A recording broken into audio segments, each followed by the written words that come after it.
നമസ്കാരം. ഇലക്ഷൻ കഴിയട്ടെ. പിണറായിക്ക് ജയിലൊരുക്കി മോദി. ഇഡിയെ പേടിയില്ലെന്ന് പിണറായി. എന്നാൽ കൂടുതൽ ചൊറിഞ്ഞാൽ വിവരമറിയുമെന്ന് പിണറായിയുടെ മോദി.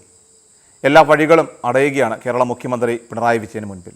പ്രധാനമന്ത്രി നരേന്ദ്രമോദിയെ ചൊറിഞ്ഞ് ഇപ്പോൾ പണി വാങ്ങിക്കൂട്ടുകയാണ് പിണറായി. ഏതായാലും മാധ്യമപ്രവർത്തകരോട് പിണറായി പറഞ്ഞത് കുറച്ച് കടന്ന കൈയായിപ്പോയി എന്നതിൽ തർക്കമില്ല. കൂടാതെ കേന്ദ്ര സർക്കാരിനെയും അതുപോലെ തന്നെ അന്വേഷണ ഏജൻസികളെയും ഇപ്പോൾ വെല്ലുവിളിക്കുക കൂടി പിണറായി ചെയ്യുന്നുണ്ട്. ഞങ്ങളുടെ ഈ തെരഞ്ഞെടുപ്പ് പ്രവർത്തനം കെട്ടിവെച്ച കാശിൻ്റെ ഉറപ്പിൽ മാത്രമല്ല, ഞങ്ങളുടെ കയ്യിൽ കുറച്ച് കാശ് എല്ലാ കാലത്തും ഉണ്ടാകാറുണ്ട്. അത് രഹസ്യമല്ല, കേന്ദ്രത്തിന് നൽകുന്ന കണക്കിലും വ്യക്തമാക്കുന്ന കാര്യമാണ്. അതിൽ നിന്ന് ഒരു ഭാഗം തെരഞ്ഞെടുപ്പിൽ ചെലവഴിക്കാറുണ്ട്. തൃശ്ശൂരിൽ ഉറപ്പായിട്ടും സുരേഷ് ഗോപി തോൽക്കും. ഇഡിക്കോ BJPക്കോ അദ്ദേഹത്തെ രക്ഷിക്കാൻ കഴിയില്ലെന്നാണ് മുഖ്യമന്ത്രി പറഞ്ഞു വെക്കുന്നത്. നോട്ട് നിരോധന കാലത്ത് കേരളത്തിലെ സഹകരണ മേഖലയെ വേട്ടയാടാനുള്ള ശ്രമമായിരുന്നു അന്ന് നടന്നത്. അന്ന് കൃത്യമായിട്ട് സർക്കാർ സഹകരണ മേഖലയ്ക്കൊപ്പം നിന്നു. സഹകരണ മേഖലകളുടെ വിശ്വാസ്യത നിലനിർത്തി പോകാനാണ് സഹകാരികൾ ശ്രമിക്കുന്നത്. എന്നാൽ എല്ലാത്തിനും നേതൃത്വം നൽകുന്നത് മനുഷ്യരാണ്.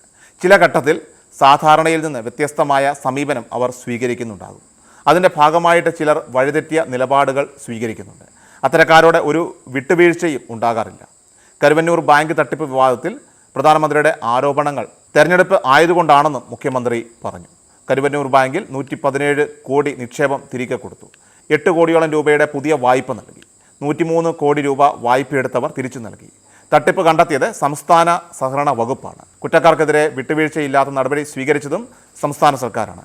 പ്രധാനമന്ത്രിക്ക് ഇതൊന്നും മനസ്സിലാകാഞ്ഞിട്ടല്ല, ഈ തെരഞ്ഞെടുപ്പ് ആയതുകൊണ്ട് പറയുന്നതാണെന്ന് മുഖ്യമന്ത്രി പ്രതികരിച്ചു. തനിക്ക് കള്ളം പറയുന്ന ശീലമില്ലെന്ന് പറഞ്ഞാണ് കരുവന്നൂർ വിവാദത്തിലെ മുഖ്യമന്ത്രിയുടെ പ്രതികരണം. കേരളത്തിലെ സഹകരണ മേഖല തകർക്കുക എന്ന നിലപാടാണ് BJPക്കുള്ളത്. സംസ്ഥാനത്ത് നല്ല നിലയിലാണ് സഹകരണ മേഖലയെ സംരക്ഷിച്ച് ഇപ്പോൾ പോകുന്നത്. എന്നാൽ ചിലർ വഴിതെറ്റിയ നിലപാട് സ്വീകരിച്ചു.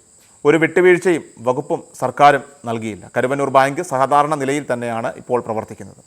അപകീർത്തിപ്പെടുത്തി ഞങ്ങളെ നാട്ടിൽ കൊച്ചാക്കാൻ കഴിയില്ല.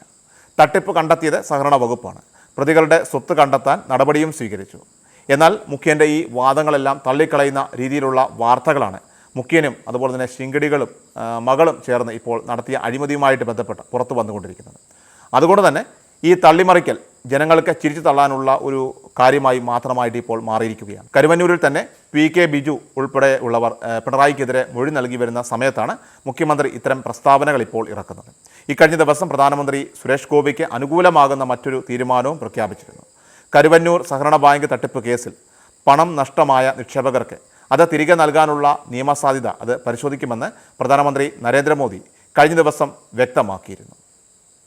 തിങ്കളാഴ്ച കുന്നംകുളത്ത് നടന്ന BJP തെരഞ്ഞെടുപ്പ് റാലിയിലും മോദി അത് ആവർത്തിക്കുകയുണ്ടായി. കൊച്ചിയിലെ ED ഉദ്യോഗസ്ഥരുടെ ഉന്നതതല യോഗവും അതിന് പിന്നാലെ കോടതിയിലെ സത്യവാങ്മൂലം സമർപ്പിക്കലും കഴിഞ്ഞായിരുന്നു മോദിയുടെ പ്രസംഗം കുന്നംകുളത്ത് തുടങ്ങിയത്. കരുവന്നൂർ ബാങ്കിൽ 33 ലക്ഷത്തോളം രൂപ നിക്ഷേപമുള്ള വ്യക്തി തൻ്റെ പണം തിരികെ ലഭിക്കാനുള്ള നടപടികൾ ഉണ്ടാകണമെന്നാവശ്യപ്പെട്ട് കോടതിയെ സമീപിച്ചിരുന്നു. ഇതിനാണ് ED തിങ്കളാഴ്ച വിശദമായിട്ടുള്ള സത്യവാങ്മൂലം നൽകിയിരിക്കുന്നത്.